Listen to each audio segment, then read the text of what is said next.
Okay. Hey. Hi, welcome to the first episode, the inaugural episode of DAT Fitness Business Podcast. And my name is Tom Blackman, and I'm here with Dan Smith. Now, not formerly Dan McFitness Smith, but now just Dan Smith. How are you, Dan? I'm good.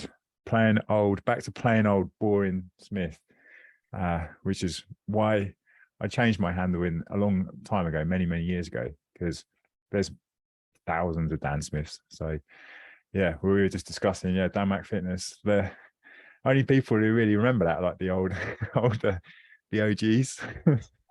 I am old. That's true. But yeah, it's exciting. I'm excited to be here for the DAT Fitness Business Podcast. Yes, and some people might be wondering why it's called DAT Fitness Business Podcast. Do you want to say why it is? Well, you might not get this, but it's because Dan and Tom. Yeah, I did get that right, didn't I? Yeah, that's right. Yeah, so there's no like secret thing into it. It's just a play on words to make it sound cool and different. So anyway. Yeah. The reason why we started doing this podcast is because Dan and myself worked on, or I should have said myself and Dan, then, poor grammar, Thomas. We started working on a group coaching program called 7-11-4, which was all about helping other coaches to develop their content online. Because I'm lots of experience on YouTube, and Dan has epic experience on Reels. He's got millions of awesome Reels. So we come together and did this 7-11-4 sort of business coaching podcast. And it's been really good. And people have got some really good results. So we just sort of thought, why don't we talk about other stuff in fitness business, which would help other coaches? And so the birth of this podcast happened. Yes, exactly. I think it's also a little bit because we did have that shared kind of value around what we wanted to create, but then every time we'd speak, it's almost like more people should hear this. Like we should get this out to more people. So I think that conversation just naturally evolved to what it is now. And like you say, being here discussing this with you, because there are some questionable practices going on, dodgy practices, dodgy. I just think, if it's almost like that thing in the fitness space where if you don't sort of become an advocate for what you believe in, or you don't stand up for stuff and you don't give your opinion, then you do just blend into everything else. And also you're doing a little bit of a disservice because you're not actually standing up for actually that is not quite right what they're saying there. So if not, I just feel like we wouldn't be doing our bit. Because we've both been on the receiving end of poor business coaching, and so we've sort of had the bad experiences, but now we have had good experiences and are very good with our coaching and help loads of people. So we're hopefully going to share some of those practices that we use with our clients in our businesses, and how we coach other coaches as well to have a better fitness business, hopefully without stress. That's a little bit of stress. Just a little bit. So today, what we're going to talk about is lead magnets, because it's something which is, I suppose, done well, done badly, sometimes not done at all. And if you don't know what a lead magnet is, Dan, explain what a lead magnet is and why you should have one. For me, the easiest way to explain that is you're developing something, or you've got something that is what your ideal audience or your ideal client wants, or solves a problem for them, so that you can then exchange that for potentially some of their details, whether that's their email, phone number, whatever it is, so that then they can become a lead as such. So it's almost like that lead magnet is what it's called, which I'm not a big fan of the actual name. I just think it sounds a bit, some of these phrases that get used, and it just makes me cringe a little bit when I say them, like lead magnet. Like you put this out there, personalizes people, doesn't it? Yeah, sometimes that's it. You're just seeing that as another number or email address, and actually, even by thinking in that way, you can probably get into that mindset of like just treating people like that. And I think potentially it downplays the importance of what you can create. And realistically, lead magnets will probably come onto this, but don't really get given the attention they should do, because people just think, oh, that'll do, throw it out there. And then you wonder why no one wants it. Yeah. And there is that, I mean, I don't know. I think I've seen some bad lead magnets, which are, just, you can tell they've been thrown together in 5 minutes, and it's you can tell it's someone's just put that there to, I just want your email address. And as soon as you download it, and I don't know if you've done this, Dan, but if I've downloaded other, fitness coaches' lead magnets, stuff like that, just to see what people are offering. And the problem is, as soon as you download it, obviously you've got your email address, and then you're bombarded with a million emails over the next sort of 10 days or whatever. And it's, I suppose, is why people don't want to give out their email address, because they know that the thing they get might be pretty crap, and then that person's got their email address. Obviously you can unsubscribe, but it's that, do I really want to give away my email address for something which might not be very good? Yeah. And don't, like, someone's email address is quite, well, it's valuable information. So for someone to give that away, don't take that lightly. It's quite an important piece of information. And you know how important data is in the world in general, but data in your fitness business is huge. So having someone's email address is a privilege, and you should be in a position where you go, okay, I would like your information because I've got some cool things I think would be suitable for you. But in order to get that, I'm going to give you what I think is enough in terms of a fair exchange. So yeah, and I agree with you. Yeah, I've done both, I suppose. We've over the years had multiple different lead magnets, ranging from really, really bad to then as over time, as like with anything, you just get better at developing these things. And as the business focus changed as well, then lead magnets changed. So that you have to take that into account as well. I suppose the main thing about a lead magnet is when you see people talking about it and they talk about lead magnets, they are just talking about, let's just get their email address. And actually what the principle should be is, how can we deliver value to this person we want to eventually work with, and they want them to spend money with us. How can we deliver value to these people to show them we are worth working with? It's not just about, let's get the email address and then bombard them with spam until they buy. It's more about, I want to show this person that I'm actually good at my job. I can get the result they want, and I can actually give them value and give it them for free with no, I suppose, with no presupposition that they're immediately going to buy from us. Well, what's your thoughts on that?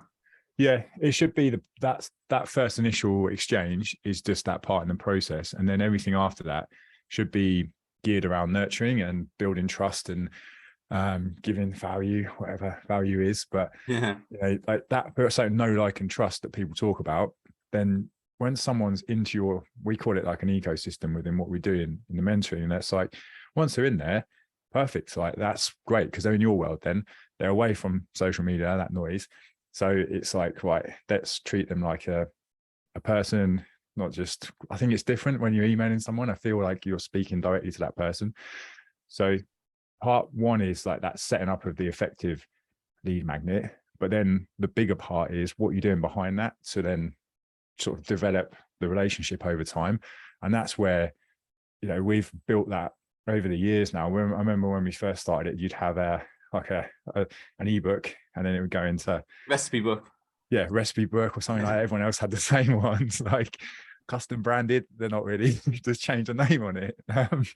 And then, so that was like, oh, and so a bit of a tangent on that. I remember when people used to sell those, they were like selling these things that you'd get for free. And I was like, oh, that's pretty ballsy. But anyway, so you just download the thing, and then they'd have like a sequence of like 5 to 7 emails, and that was it. And over the years now, we've kind of developed that to be a bigger ecosystem as such, with different touch points, different media touch points as well. Because sometimes people want to read, sometimes people want to watch video, they might want to do a quiz, they might want to get involved in a bit of a challenge or whatever. So we tried to build these things in so that we can make sure we're kind of covering all bases. And then that way it's a real kind of immersive experience rather than it just being, here's your thing, blah, blah, blah, buy my stuff. See you later.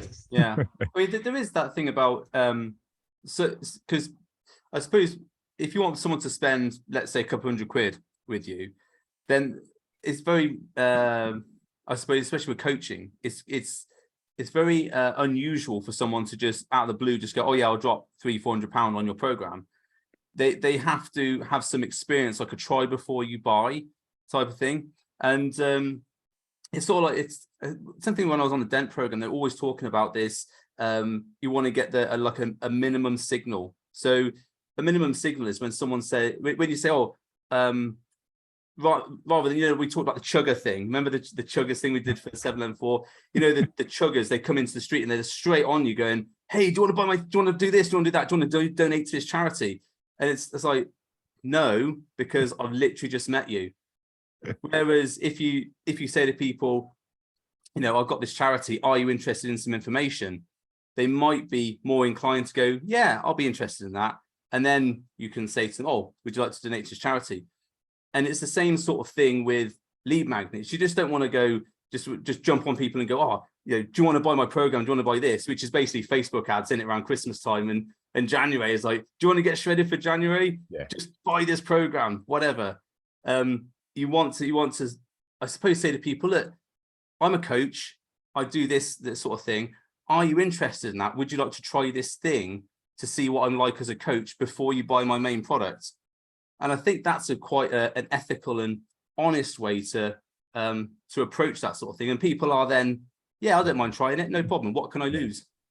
And we see this in actual practice. Like you see, you can go into our email software and you can see the tags that people have gone through, different things, and then they bought. So anytime someone comes on, I can go through and see their whole journey, where they came in, at what point, and then what they've gone through, what sequences, what things they've clicked on, what things they've done, and then, oh, they're a client now. And I find that really fascinating, that kind of customer journey and how many sort of touch points. There's usually quite a few. Like we have like probably 7 or 8 different things that people have gone through before they've actually gone, actually, I'll do this now. Yeah.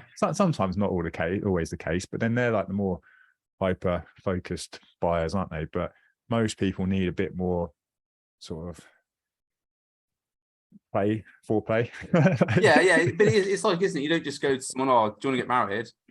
Because unless you're in some other country, might not have a choice. But Yeah. it's more about, you get to take them out for a date. You chat them up a little bit first. It's that process, isn't it, before they actually commit? And I mean, there is a case, obviously, that some people who the first time they're downloading your lead magnet or your product for prospects is what I call it. It's they might just have seen all your stuff, all your content before they download that, so they're actually more primed to buy off you, and they just want to sort of confirm you're the right person. So there is a case for, if someone does download your lead magnet or your product for prospects or whatever you want to call it, there is a case for in their first email saying, hey, look, this is what I do. You might already know what I do. Would you like to have a chat about solving your problem, for example? Yeah. There is a case for that, but not to be too pushy with it. More like, this is what I do. Would you like to have a chat about that? And if they say no, it's like, no problem. Have some more of my content. Try this out. What do you think? Yeah. You have to chat them up a bit more. Yeah, we do have that. More with the mentoring, it's you can't, maybe I'll change this in the future. You can't like directly book a call with the mentoring. You have to go through a process of an audit. There's like a benchmark your business quiz, and they go through that, and then then they get positioned with a call to discuss it, and that's how I want to set it up at the moment, because I think I'd like to have people have an awareness of where things are for them currently, plus I get the information so I can see it, and then we can discuss on a call, and then it's more like that's what it should be about. Or do you want to just sign up? What's wrong with it? But, okay, so some examples then. So what's we've obviously got similar businesses, so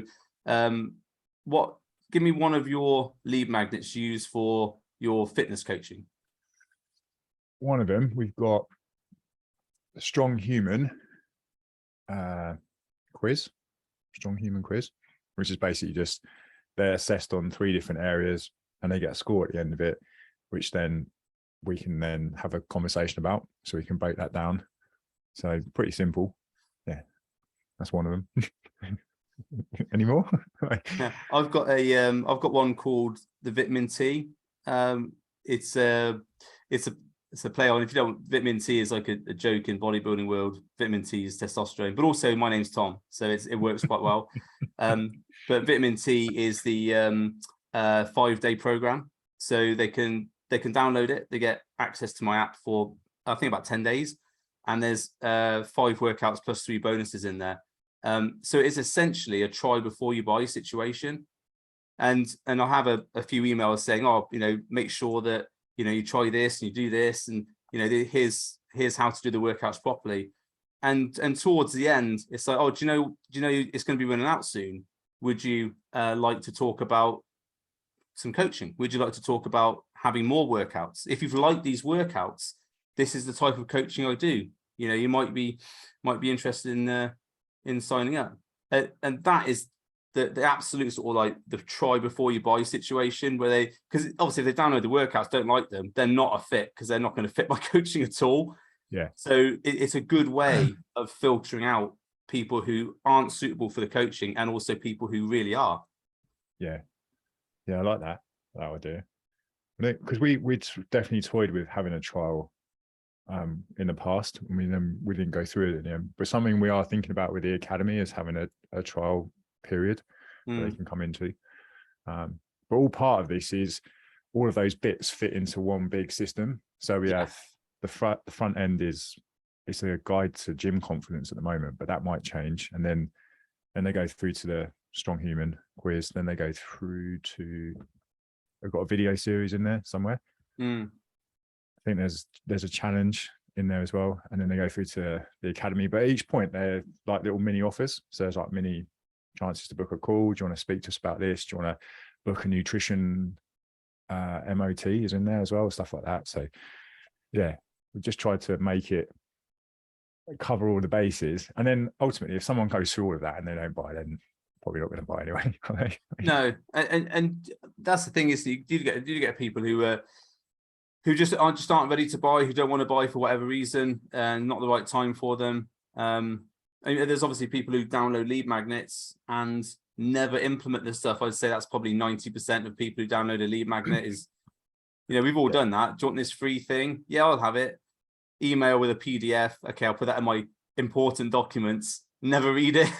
Yeah, big time. I remember, I don't know if it was a stat or something, or someone just made it up, but them saying that most people don't actually read the thing it is. They just download it and it will never get even opened. But I think you've done your job then, in terms of if you're putting something out there that someone potentially wants, that's you're then, like we said at the beginning, just wanting to get that valuable information. But if you're not doing the rest of the stuff afterwards, then that's your fault as well. So yeah, I suppose the other thing here is that although lead magnet can lead into a sale immediately, the main thing is to then use that information to nurture them. As we said before, okay, the amount of people who are going to buy on the first email are probably not going to be a lot, but if you are sending them, so let's say weekly emails, or however many days a week emails you want to do, and all of those emails have value, they introduce to your coaching, methods you use, anecdotes, case studies, a bit about you, your character. It's developing that rapport, that 7-11-4 thing, which is 7 hours of content, 11 touch points, 4 locations.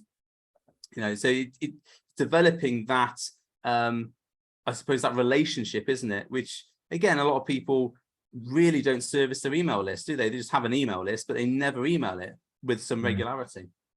That's probably a big point to bring up, actually, because working with quite a few coaches now, and then when new ones come on, I always go through that process of like, do you use email marketing? Have you got a list? Do you email it? And it more than likely, people have got a list and it's just there. Like, do you do anything with it?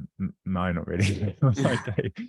Cool. And it's just, I think there's probably a few factors in that, but potentially the ease of social media, how easy, and it's quite an instant response, isn't it? You post something, all likes. It's like when you email, it's not really, you don't get that feeling as such. Never get it, do you? Never get likes on your emails. So it's almost like, well, why am I doing that when I could get instant gratification here? You're like, well, the email is probably more likely to convert, like in terms of percentage wise. I think it's sort of 6% in terms of conversion rates or something on email, where social media is something like less than half that. So from effectiveness, probably better off building your email list and using that.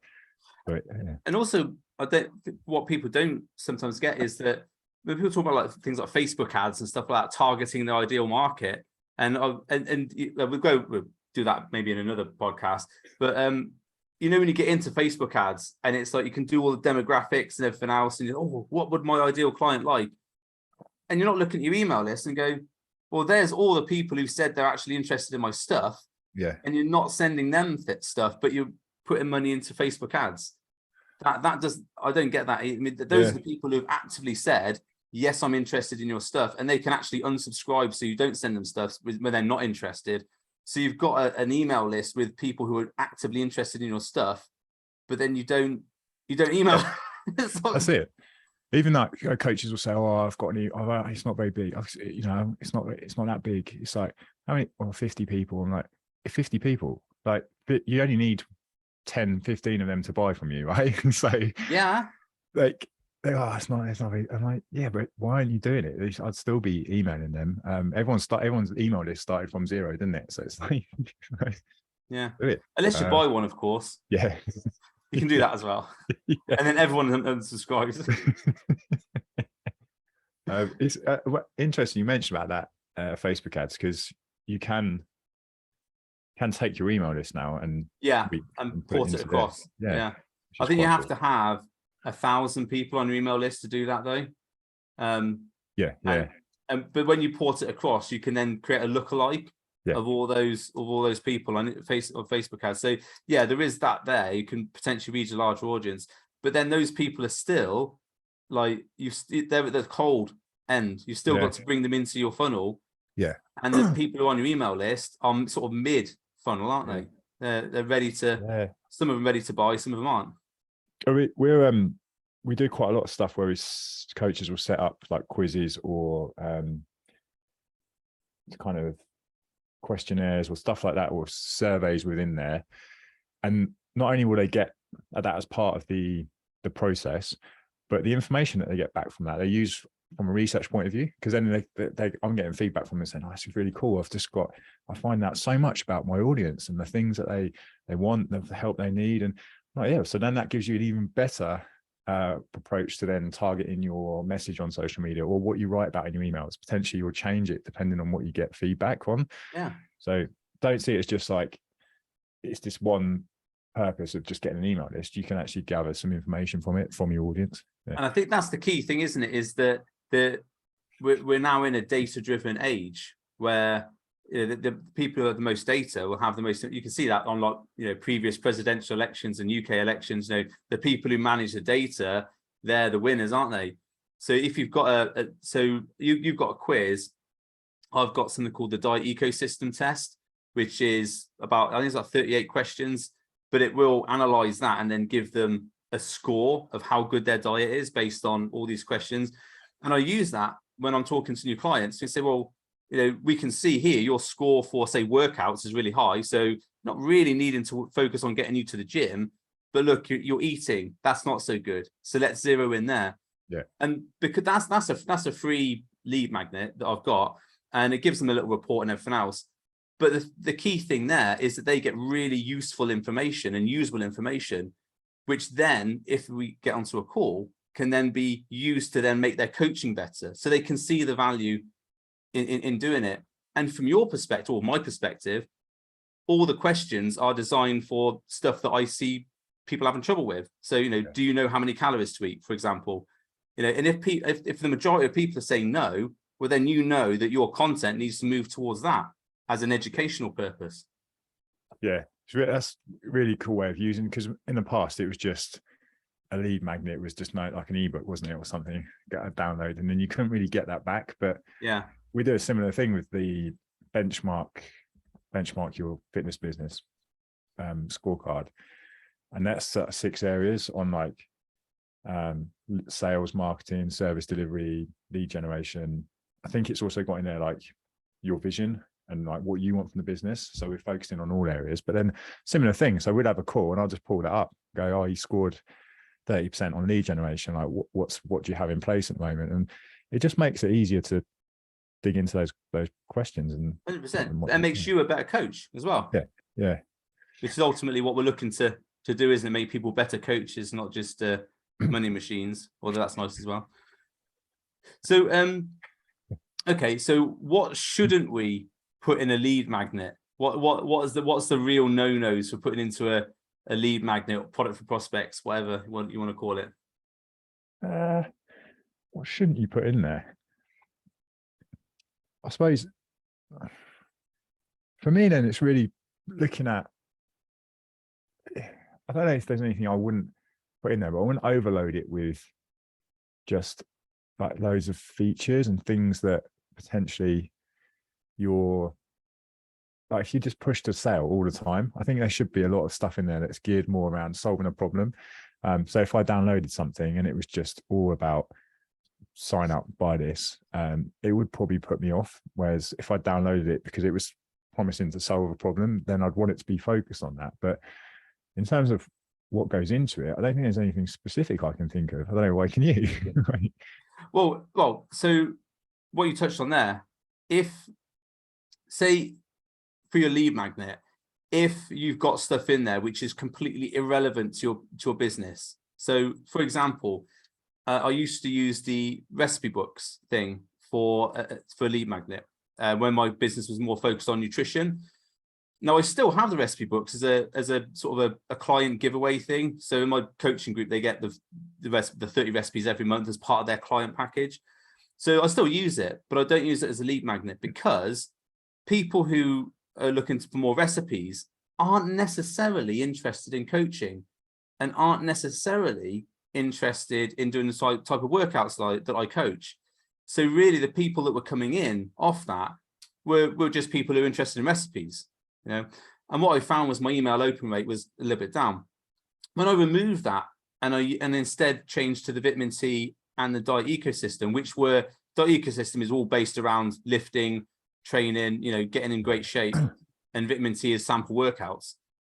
Because those things were really key towards the people I want to work with, the right people were coming in, and now my email rate has gone up to say like 30%, which is, I'm like, wow, that's pretty good.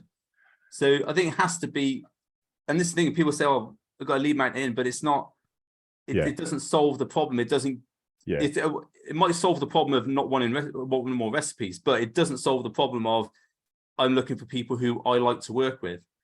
Yeah, I mean, I think that's what I was trying to get across, but I was almost trying to think of like specific things you wouldn't put in there. But the problem solving thing is a big part of it, because all too often I've seen coaches do this, and we've definitely done it in the past.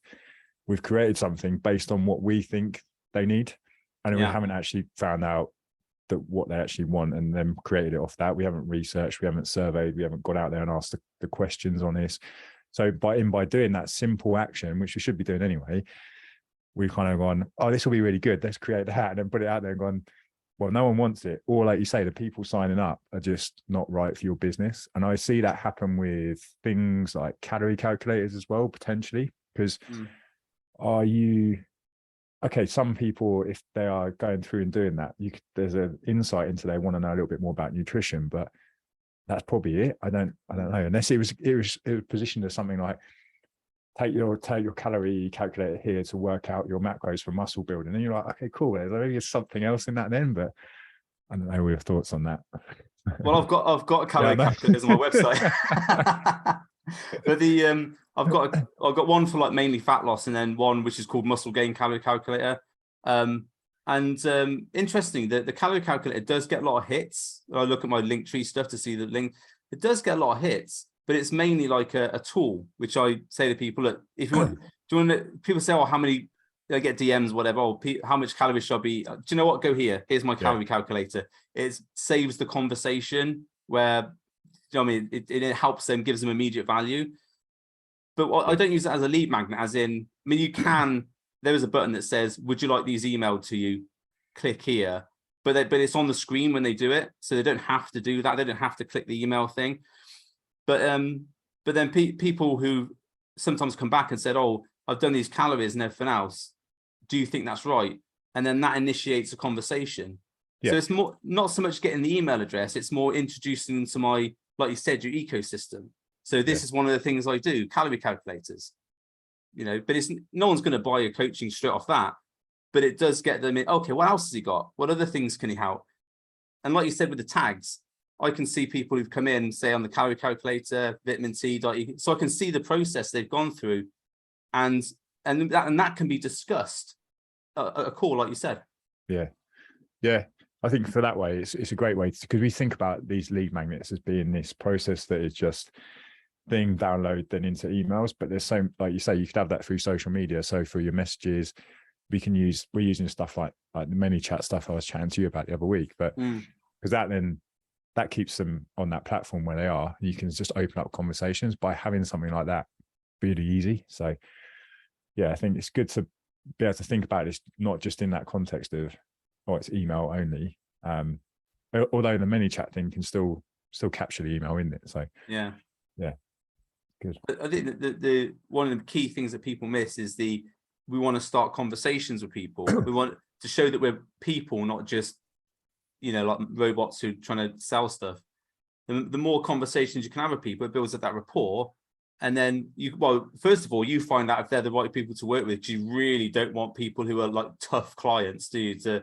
Who I don't know. You probably have people like this. So they come, you do the sale or whether sign up, and then it's like, oh, can you do all this? I'm like, no, I can't. That's not what I do.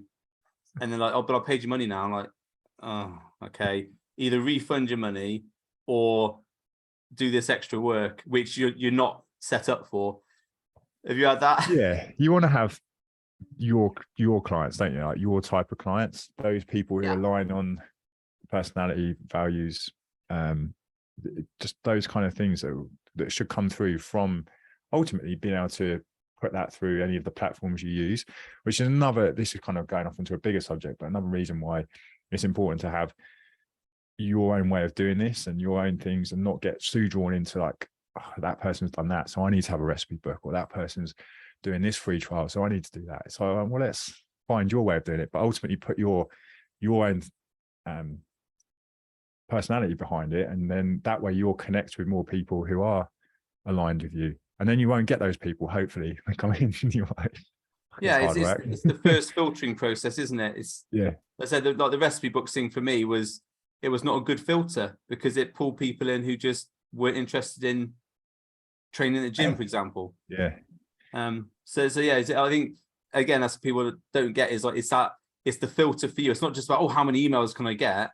Because the worst thing than having no email list is having an email list of 3,000 people who aren't your people, and then you're paying Active Campaign or MailChimp for 3,000 people on your list, and then no one opens your thing. Painful. Today I just had to upgrade because we had more contacts, and then I'm like, oh, I need to filter some people out rather than paying extra, get rid of these people. But yeah, I used to send when I was filtering out my list, I used to send an email out which was like, you're going to get friend zoned was the title, and it was just a joke about, I see you haven't opened my emails for a little bit and everything else. Do you still want to get my emails? Because if you don't, no problem, click unsubscribe. I don't want to spam you. Yeah. And I had a few people message back saying, how dare you use the term friend zone? That's so insulting. I was like, you're not my type of person then. Love it. Obviously. Thank you for saying. Brilliant, isn't it? I love the way that fascinates me, the psychology behind social media and email, why people will actively do something like that or take the time out of their day to comment on someone's post who they don't know. And I just find it fascinating. Like it doesn't ever annoy me, or I don't get triggered by any of it. I just find it really interesting. I'm like, why have you done that? Because it's something I would never do. I just go past it. Really really interesting. I think if I had more time, I'd want to look more into it. It used to be Sundays for me. Sunday afternoons on my Facebook ads, when I used to run Facebook ads, Sunday afternoons was when you'd get the idiots, and they'd always be like, also when they comment, obviously you can see their profile, and you just know, I know what that person's going to be like even before, because it was a Sunday afternoon comment. I know what that person's going to be like even before I've even clicked on the comment or anything else. I know what that person's going to be like because it's a Sunday afternoon comment. They're sat at home on their own, no family, no friends. Oh, I got triggered by this Facebook thing. It's like, I'm going to have a rant. Like profile picture or like a Union Jack in the background. Yeah, it is. Yeah, Union Jack. Yeah, like tough Britain. No immigration. Yeah, paid up EDL member.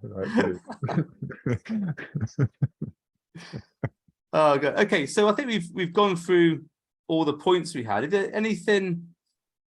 I suppose people who are listening or watching, what would be, and let's presume that they're. So if you haven't had a lead magnet before, you've not done anything else, you want to grow your email list or your audience, whatever.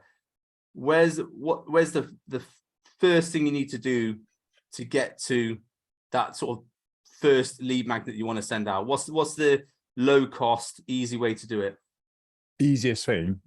Well, the first thing I'd do is research. I would just create a really simple survey. We use Typeform, but whatever, simple survey, and I'd do that bit first before you do anything, because you'll have ideas anyway, and then potentially it might not be the right thing. So research first, and then if it, off the back of that, then start to look at, okay, what do I want to create? But off the back of that research, I would get all the problems that your ideal client has in terms of maybe list out top 10 or something, top 10 problems, then pick one of those problems and just go into that. And be like, right, that's what I'm going to solve. This thing's going to solve that or help with it. And then how you want to deliver it, really. So whether that's going to be guide, little cheat sheet, download, challenge. Because it doesn't have to be I think we always think it has to be a guide, but some of the best lead magnets we've ever done were mini challenges, like 3, 4, 5 day challenges, because we could get 200-300 people in there, which, some people would, you'd move on to coaching with us, but then we'd have 300 more people in our emails to then nurture that process like we talked about. So that's what I do. Yeah, and you could run a free challenge from a Facebook group quite easily. And I suppose if you've got all the things set out each day, all the emails and all the whatever set out, you can rinse and repeat that a few times, can't you, to do the same sort of results, I suppose. Yeah. Because that thing could become something that you run there's no reason why, once it's set up, you can't run that as frequently as you want, really. It doesn't have to be every 3 or 4 times a year. I know there's some coaches out there running challenges every month. They just do one into the next one, do one. So another way to do that is to say like the vitamin T one I run, that's essentially like a 10-day challenge with the workouts. But I run a Facebook group which is also called Vitamin T. And then when people download, I said, if you've got any questions, just raise it in the group. So you don't have to run like we'll start a Monday challenge. It can be an evergreen thing with that Facebook group of support. And then that's another way of generating leads, I suppose, or generating the content. And the good thing about a Facebook group is if they join it, you can set up the questions to say, here's 3 questions before you join. And you can say on mine, it says, what type of training do you do? Like some others, I can't remember. but it's questions that are geared to my target market. So do you train in a gym? Yes or no? So people who say no, I'm like, probably not going to suit my type of training, but they can still join the group. But it's, I know that they're probably not the right type of person for the training. Yeah, definitely. That question thing works quite well with some of our challenges where we sort of positioned them to have a call at that point as well. And then they, not as in like a, coaching, do you want to sign up? It was just like, we can have a chat about where you are currently, what we're going to do in the challenge. And that was quite cool because even if they said no, sometimes they'll go, oh, we'll do the challenge first and then I'll have the call after. And we're like, cool. So we just have a spreadsheet, all the names on who wanted calls and then work through them. It's good. Yeah, I suppose it depends what suits your business, and that's a crucial thing, isn't it? It's like don't do what other people are doing because they've set all that because it works with their lifestyle. Certain things like things that you do won't work for me, and vice versa because of our different lifestyles and I know you're a jet set sort of buy every weekend type of guy, and I don't know what you're looking at. I never leave this room. I'm just constantly. Oh yeah, this is my life. Cool. I think we've covered most stuff. Anything that we missed out? No, I think that's all the main points there, bar from actually getting into the intricacies of how you could maybe create something. But that depends on what it is. You've got to do those core bits first. Research, really dig into that, find out. Don't sort of scrimp on the research side of it, because it will pay off with what you create later on. Yeah, exactly. I think that's something that's more of a the intricacies of coaching, isn't it? Not something we could go over on a podcast. Yeah. It's gonna be different for everybody. Okay, nice one. Good first start, I think. Hopefully got there without any swearing. I don't know. Do we swear? Didn't swear. I didn't swear. So it's a clean one. It's suitable for all ages. Yeah. Sure, that will change though. No. So Dan, do you want to just say where people can contact you if they would like to talk about business coaching and maybe to troll you in comments? Yeah, trolling first, because then I know if you're right for what we do. No trolling, then you can't speak to us. No, but yeah, anywhere Strong Collective, like mentoring, it's on here. Okay. So is it Strong Collective on Instagram, that sort of thing? Yeah, you can probably find me under Dan Strong Collective. There's a Strong Collective coaching and Strong Collective mentoring. So we've got those pages, or the website strongcollective.co.uk on there. Cool, excellent. And I suppose for me, it's just really Instagram at the moment. I am on YouTube as well. So Instagram is at Tom Blackman _nutrition. And my YouTube is, I think it's just Tom Blackman. So, do you know there's actually handles coming in on YouTube now? Yeah. So you can tag like people. So you need to get on YouTube and at Strong Dan or something. I've got it on there. I'm on there. Have you? Yeah. I didn't mention that. Yeah. Excellent. Yeah. So it's because that's going to be coming soon, isn't it? Yeah. So because we've got our coaching platform on YouTube, and then the mentoring is on there as well. And I think it is under Dan Strong Collective. So yeah, on there. Cool. Excellent. Cool. Okay. Thanks very much, mate. I will see you on the next podcast. Nice. Thank you. Thank you. Oh, I'm just going to stop.